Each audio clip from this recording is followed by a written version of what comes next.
tingin mo sa kanya? Saan naman siya? Hindi ka din ang mga hinahanga mo sa kanya. Ano naman yan natin? Mabuti. Bakit mo siya nagkakatiw?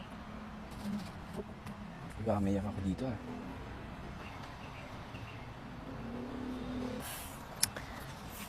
Sorry, kailangan separate tayo. No? Sa loob ako.